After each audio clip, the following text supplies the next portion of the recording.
जय शिवराय मित्रांनो, सध्या महाराष्ट्रातील सोशल मीडिया काय सत्य सांगत आहे आणि काय असत्य सांगत आहे यावर विश्वासच बसत नाही। बाळराजे पाटील दरोड्याच्या लिस्टमध्ये आहेत ही बातमी बार लोकांपर्यंत पोहोचण्याचं काम हे सोशल मीडिया करत आहे। पण दुसऱ्या बाजूला या फोटोमध्ये आमचे सर्वस्व, आमचे दैवत मनोज जरांगे पाटील शुभा संघटनेचे संस्थापक अध्यक्ष म्हणून, तर त्यांच्याच बाजूला शुभा संघटनेचे मराठवाडा संघटक म्हणून बाळराजे पाटील दिसून येत आहेत। बाळराजे पाटील आणि मनोज जरांगे पाटील हे मराठा आरक्षणासाठी काम करत होते हे सुद्धा या फोटोमध्ये दिसून येत आहे।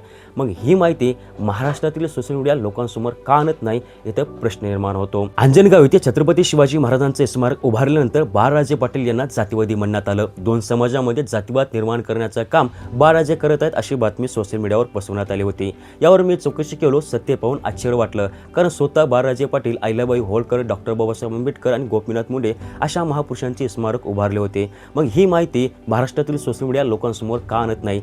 फक्त शिवरायांचे आणि शंभूराजांचे स्मारक बसून जातीवाद करत आहेत अशी अर्धवट माहिती का सांगितली जाते? इथं दुसरा प्रश्न निर्माण होतो। त्यानंतर सोशल मीडियावर बाळराजे शिवरायांचे स्मारक बसून लोकांकडून पैसे घेतले अशी बातमी पसरवण्यात आली। त्याची चौकशी करण्यासाठी ज्या गावामध्ये छत्रपती शिवाजी महाराजांचे स्मारक बसवण्यात आलं होतं त्या गावामध्ये विचारपूस केली। तेथील लोकांकडून अशी माहिती मिळाली, बाळराजे पाटील आमच्याकडून एकही रुपया घेतले नाहीत। मग प्रश्न असा निर्माण होतो, बाळराजे पाटील यांना पैसे कोण दिलं, कशासाठी दिलं, ते पैसे कुठे खर्च झाले, ते पैसे बाळराजे पाटील यांच्यापर्यंत पोहोचलेत का? हा तिसरा प्रश्न निर्माण होतो। का फक्त पैसे घेतलेत ही अफवा पसरून बाळराजे पाटील यांना महाराष्ट्रात बदनाम करण्याचा प्रयत्न चालू आहे का?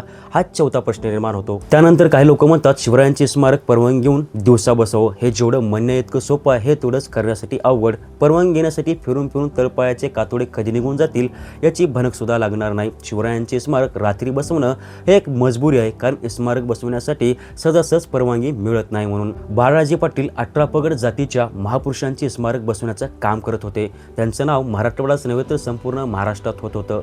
हा व्यक्ती पुढे चालून सरकार व इतर लोकांना जड होईल या भीतीने बाळराजे पाटलांना महाराष्ट्रात बदनाम करण्याचा प्रयत्न चालू आहे का?